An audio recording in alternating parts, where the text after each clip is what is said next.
Good morning friends.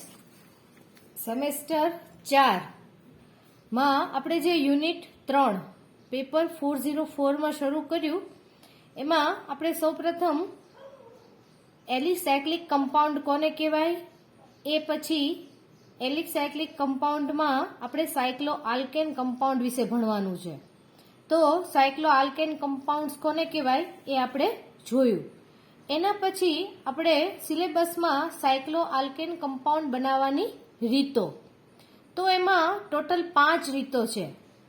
આની પહેલાના લેક્ચરમાં મેં તમને લોકોને પર્કિનની પદ્ધતિ કરાવી હતી, તો પણ આજે એક વખત આપણે પર્કિનની પદ્ધતિ ફુંડની પદ્ધતિ કરાવી હતી. તો આજે પહેલી પદ્ધતિ ફુંડની પદ્ધતિ એક વખત રિવાઇઝ કરી લઈએ. પહેલી પદ્ધતિ છે ફુંડની પદ્ધતિ. તો આ પદ્ધતિમાં આપણે ડાયહેલો આલ્કેન લેવાના છે અને એની સોડિયમ અથવા તો ઝીંક ડસ્ટ સાથે આપણે પ્રક્રિયા કરીએ તો આપણને સાયક્લો આલ્કેન સંયોજનો મળે. તો આપણે સૌપ્રથમ પહેલા લઈએ 1,4 ડાયબ્રોમો butane CH2 Br CH2 Br, જેને આપણે કહેશું 1,4 ડાયબ્રોમો બ્યુટેન. એની આપણે 2 મોલેક્યુલ સોડિયમ અથવા તો ઝીંક ડસ્ટ સાથે આપણે પ્રક્રિયા કરીએ તો ZnBr2 અથવા તો 2NaCl રિમૂવ થઈ અને આપણને સાયક્લોબ્યુટેન મળે. CH2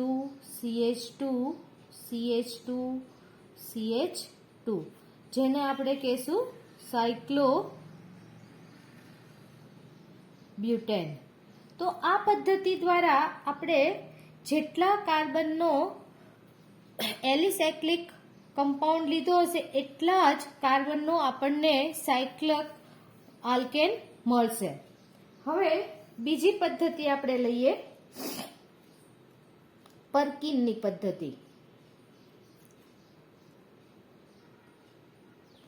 તો પર્કિનની પદ્ધતિમાં આપણે આલ્ફા ઓમેગા ડાયહેલો આલ્કેન લેવાનો છે અને એની ડાયસોડિયમ ઇથાઇલ મેલોનેટ સાથે પ્રક્રિયા કરવાની છે. તો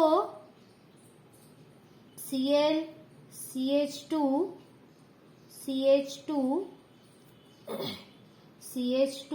CH2Cl જેને આપણે કહેશું 1,3 ડાયક્લોરો પ્રોપેન, જેની આપણે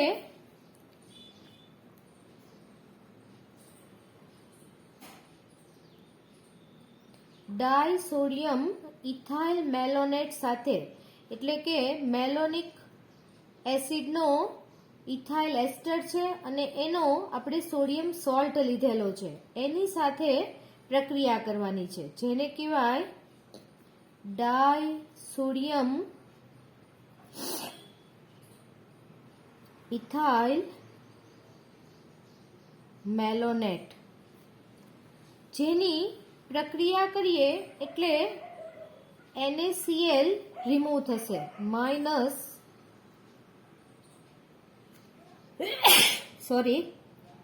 NaCl રિમૂવ થઈ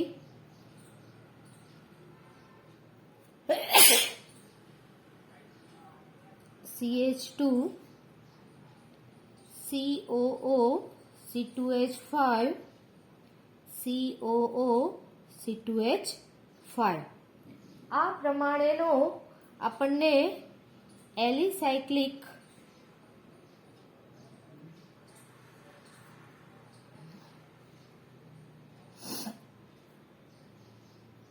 વર્ગનો ડાયએસ્ટર મળે, જેનું HCl વડે આપણે જળ વિભાજન કરીએ તો જળ વિભાજન કરવાથી આપણને એનો ડાયકાર્બોક્સિલિક એસિડ મળશે.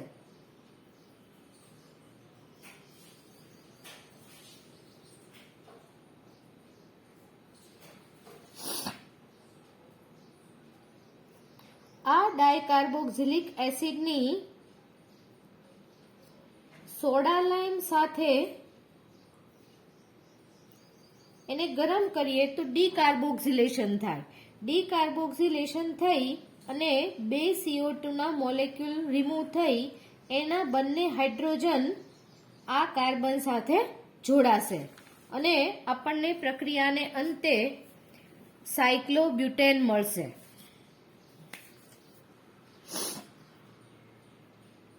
CH2 CH2 CH2 CH2 જેને કહેવાય સાયક્લોબ્યુટેન. તો આ પદ્ધતિ દ્વારા તમે જોઈ શકો છો કે આપણે પ્રોપેન લીધું હતું, પણ પ્રક્રિયાને અંતે આપણને બ્યુટેન મળે છે. એટલે કે આ પ્રક્રિયા દરમિયાન આપણને પ્રારંભિક પ્રોડક્ટ કરતાં જે અંતિમ પ્રોડક્ટ મળે એમાં એક કાર્બન પરમાણુ વધારે મળે છે. તો આ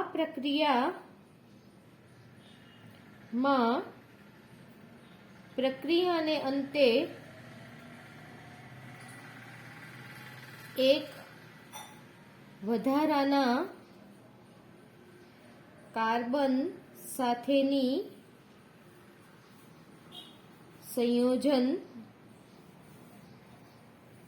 મળે છે. તો આમ આ રીતે પ્રોપેનમાંથી ડાયસોડિયમ ઇથાઇલ મેલોનેટ એટલે કે ઇથાઇલ એસ્ટરનો ઇથાઇલ મેલોનિક એસિડનો ઇથાઇલ એસ્ટરની પ્રક્રિયા કરવાથી સૌપ્રથમ એનો ડાયએસ્ટર મળે, જેનું આપણે જળ વિભાજન કરીએ એટલે આપણને એનો ડાયકાર્બોક્સિલિક એસિડ મળે. ડાયકાર્બોક્સિલિક એસિડ મળે અને જેને આપણે સોડા લાઇમ સાથે ગરમ કરીએ એટલે એમાંથી 2 કાર્બન ડાયોક્સાઇડ વાયુના મોલેક્યુલ દૂર થાય અને આપણને આપણો સાયક્લિક કમ્પાઉન્ડ મળે. તો આ થઈ આપણી બીજી પદ્ધતિ. હવે આપણે જોઈએ એના પછીની ત્રીજી પદ્ધતિ. આ ત્રીજી પદ્ધતિ જે વૈજ્ઞાનિકના નામથી આપવામાં આવેલી છે, વિશ્લેષણ અને હેન્ટઝેલ ની પદ્ધતિ, જે વૈજ્ઞાનિકના નામને આધારે આપવામાં આવી છે. તો આ પદ્ધતિમાં આપણે સૌપ્રથમ ડાયકાર્બોક્સિલિક એસિડ લઈશું. તો ડાયકાર્બોક્સિલિક એસિડ તરીકે આપણે અહીંયા એડિપિક એસિડ લઈએ છીએ. એડિપિક એસિડમાં ટોટલ કાર્બન પરમાણુની સંખ્યા 6 થાય. તો આવા 6 કાર્બન પરમાણુ વાળો ડાયકાર્બોક્સિલિક એસિડ એવો આપણે એડિપિક એસિડ લઈશું. તો એડિપિક એસિડ, આ એડિપિક એસિડની કેલ્શિયમ અથવા તો બેરિયમ હાઇડ્રોક્સાઇડ સાથે આપણે પ્રક્રિયા કરીએ છીએ અને આ પ્રક્રિયા કરતા એનો કેલ્શિયમ સોલ્ટ મળે. આ પ્રક્રિયા દરમિયાન 2 વોટર મોલેક્યુલ રિમૂવ થાય અને આપણને એનો સોડિયમ સોલ્ટ મળે. તો CH2 CH2 CH2 COO CH2 COO CA. તો આ રીતે આપણને ડાયકાર્બોક્સિલિક એસિડનો એલિસાયક્લિક કેલ્શિયમ એડિપેટ મળે. કેલ્શિયમ એડિપેટ, આ કેલ્શિયમ એડિપેટનું આપણે શુષ્ક નિસ્યંદન કરીએ તો આ શુષ્ક નિસ્યંદન દરમિયાન CaCO3 અહીંયાથી એક ઓક્સિજન, આ COO અને Ca જે CaCO3 તરીકે રિમૂવ થશે અને આપણને એલિસાયક્લિક વર્ગનો કીટોન મળશે જે સાયક્લોપેન્ટેનોન તરીકે ઓળખાય. CH2 CH2 CH2 CH2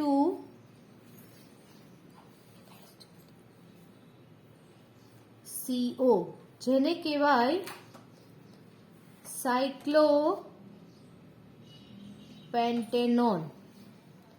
આ સાયક્લોપેન્ટેનોનનું આપણે ક્લેમેન્શન રિડક્શન કરવાનું છે. આ CO ગ્રુપને આપણે CH2 ગ્રુપમાં કન્વર્ટ કરવાનું છે. તો એના માટે આપણે ક્લેમેન્શન રિડક્શન કરીએ. ક્લેમેન્શન રિડક્શન હંમેશા ZnH2 વાયુની હાજરીમાં થાય. આ ક્લેમેન્શન રિડક્શન કરીએ ત્યારે ટોટલ 4 હાઇડ્રોજનના પરમાણુ ઉમેરાય. આ 4 હાઇડ્રોજનના પરમાણુમાંથી 2 હાઇડ્રોજનના પરમાણુ ઓક્સિજન સાથે જોડાય, વોટર મોલેક્યુલ તરીકે રિમૂવ થાય અને બાકીના 2 H2 આ કાર્બન સાથે જોડાય અને સાયક્લોઆલ્કેન સંયોજન બને. તો આ પ્રમાણે વિલ્સીસન અને હેન્સેલની પદ્ધતિ દ્વારા આપણે સાયક્લોઆલ્કેન બનાવી શકીએ, જેને કહેવાય સાયક્લોપેન્ટેન. તો આ પ્રમાણે ત્રીજી પદ્ધતિ જે વૈજ્ઞાનિકે બનાવેલ એના નામ ઉપરથી આપવામાં આવેલી છે, વિશ્લેષણ અને હેન્ઝેલની પદ્ધતિ. એમાં સૌપ્રથમ આપણે ડાયકાર્બોક્સિલિક એસિડ લીધો, એને કેલ્શિયમ હાઇડ્રોક્સાઇડ સાથે પ્રક્રિયા કરી અને એનો કેલ્શિયમ સોલ્ટ બનાવ્યો, જેનું શુષ્ક નિસ્યંદન કરવાથી આપણને એનો કીટોન સંયોજન મળ્યો અને આ કીટોનનું ક્લેમેન્શન રિડક્શન કરવાથી આપણને આપણો સાયક્લોઆલ્કેન પ્રાપ્ત થયો. પરંતુ આ પ્રક્રિયા દ્વારા આપણી પ્રારંભિક પ્રોડક્ટમાં 6 કાર્બન પરમાણુ હતા અને પ્રક્રિયાને અંતે આપણને 5 કાર્બન પરમાણુ વાળું સંયોજન મળે છે. તો આમ આ પ્રક્રિયા દ્વારા આપણને પ્રારંભિક પ્રોડક્ટ કરતાં જે અંતિમ પ્રોડક્ટ મળે એમાં 1 કાર્બન પરમાણુ ઓછો મળે છે. હવે એના પછીની જોઈએ ચોથી પદ્ધતિ, જેનું નામ છે ડિકમેન પદ્ધતિ.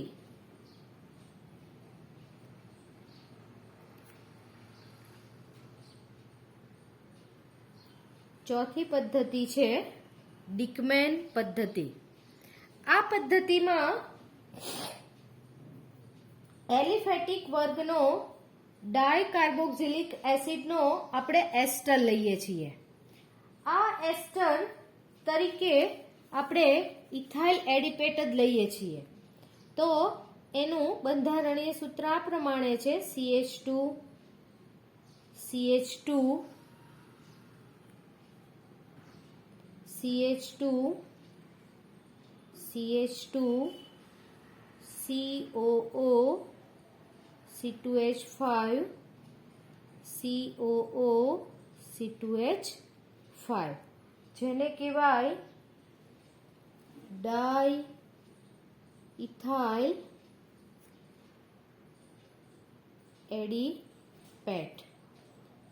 સૌપ્રથમ એની સોડિયમ ઇથોક્સાઇડ C2H5ONA સાથે આપણે એની પ્રક્રિયા કરીએ તો કોઈ પણ એક એસ્ટરમાંથી એક આલ્કોહોલનો અણુ દૂર થશે, -C2H5OH.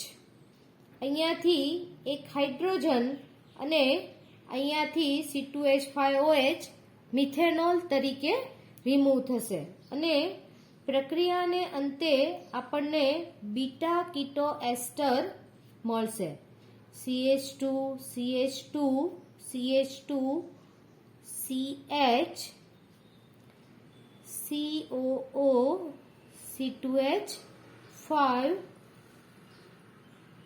CO, જેને કહેશું આપણે બીટા કીટો એસ્ટર. હવે સૌપ્રથમ આપણે આ એસ્ટર સમૂહનું જળ વિભાજન કરીએ એટલે એનું એસિડમાં રૂપાંતર થાય. HCl વડે એનું જળ વિભાજન થાય અને આપણને CH2 CH2 CH2 CO CH COOH, જેને કહેવાય બીટા કીટો એસિડ. તો આ રીતે આપણને પ્રક્રિયા એસ્ટરનું જળ વિભાજન કરતા આપણને એસિડ પ્રાપ્ત થાય.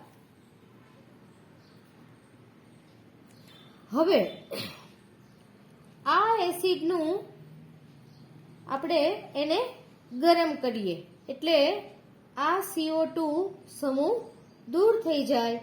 આ હાઇડ્રોજન આ CH સાથે જોડાય અને CH2 બને અને આપણને કીટોન સંયોજન મળે.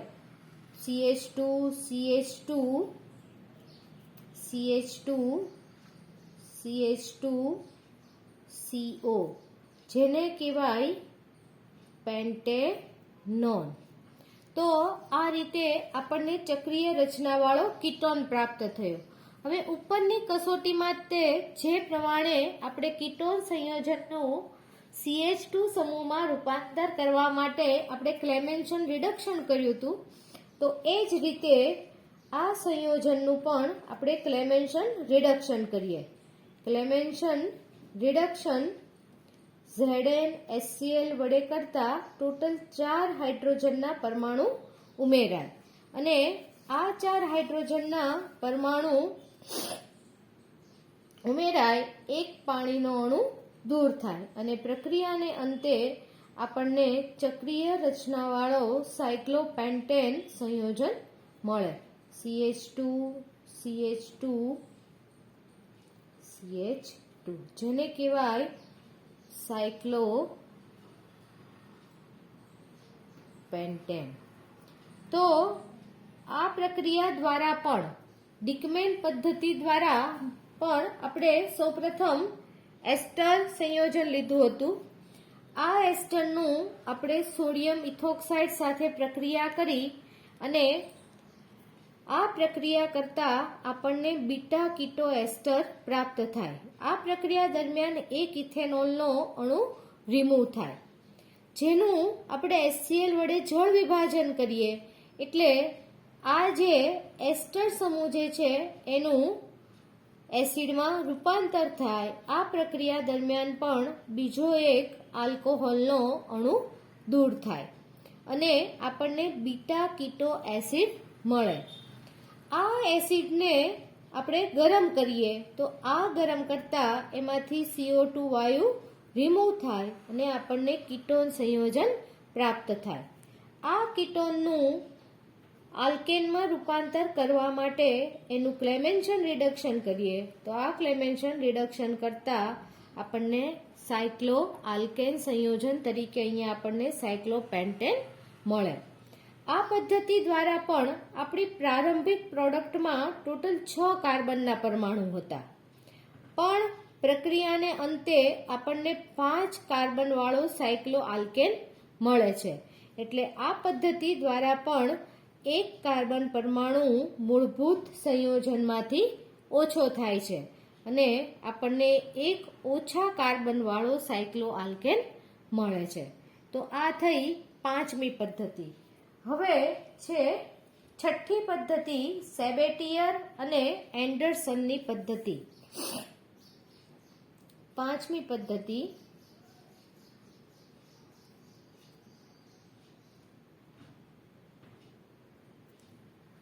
સેબેટિયર અને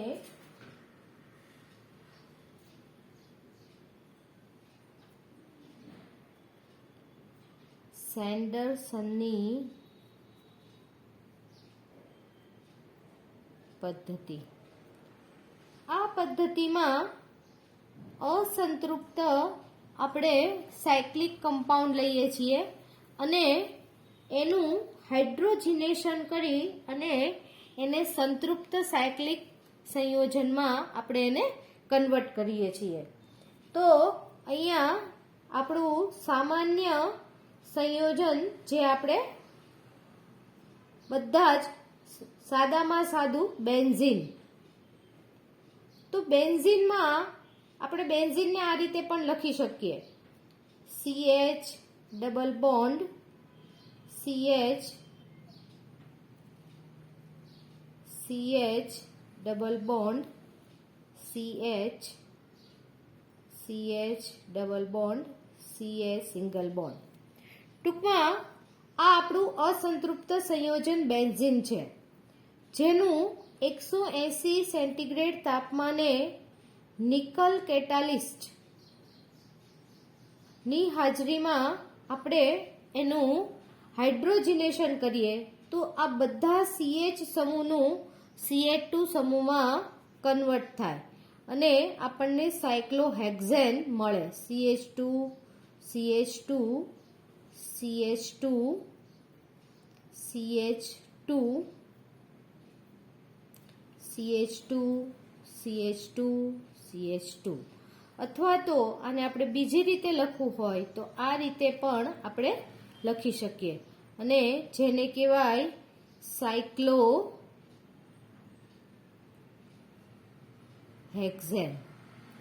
તો આ જે પાંચમી પદ્ધતિ છે સેબેટિયર અને સેન્ડરસનની પદ્ધતિ. તો આ પદ્ધતિમાં ચક્રીય રચનાવાળા અસંતૃપ્ત સાયક્લિક કમ્પાઉન્ડમાંથી ચક્રીય રચનાવાળો સંતૃપ્ત સંયોજન આપણે બનાવી શકીએ છીએ. તો આમ આજે આપણે 5 સાયક્લો આલ્કેન બનાવવાની પદ્ધતિ જોઈ.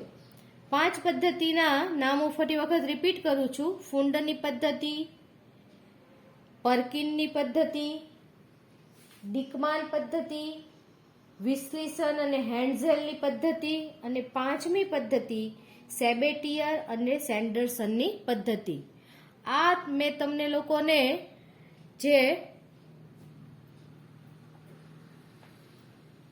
એસાઇનમેન્ટ લખવા આપ્યું છે તો આ એસાઇનમેન્ટમાં પણ આ ક્વેશ્ચન છે કે સાયક્લો આલ્કેન કમ્પાઉન્ડ બનાવવાની રીત આપો. હવે આની પછીનો ક્વેશ્ચન જે છે એ છે સાયક્લો આલ્કેન સંયોજનોના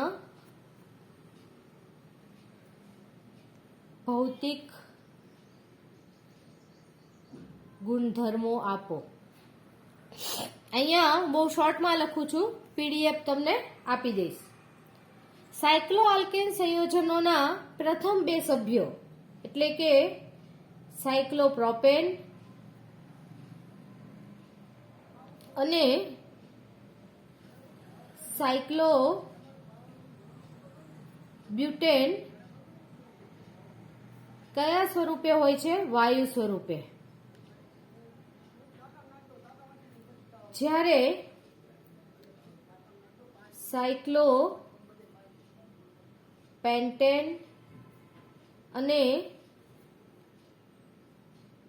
સાયક્લોહેક્ઝેન જે રંગવિહીન પ્રવાહી સ્વરૂપે હોય છે. એ પછી છે કે સાયક્લો આલ્કેન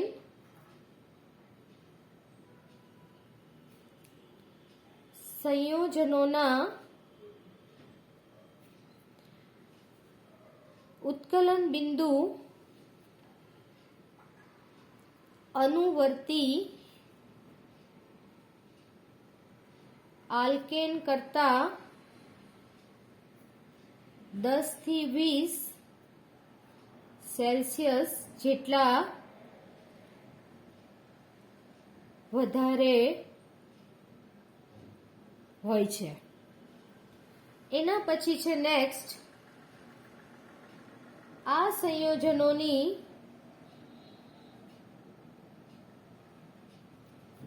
ઘનતા અનુવર્તી આલ્કેન કરતા 20% વધારે હોય છે. આ સંયોજનોના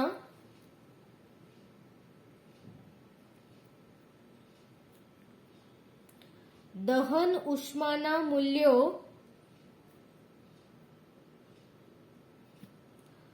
અનુવર્તી આલ્કેન કરતા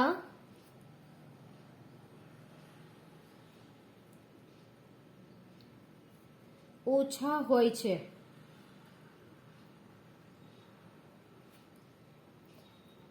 નેક્સ્ટ, સાયક્લોઆલ્કેન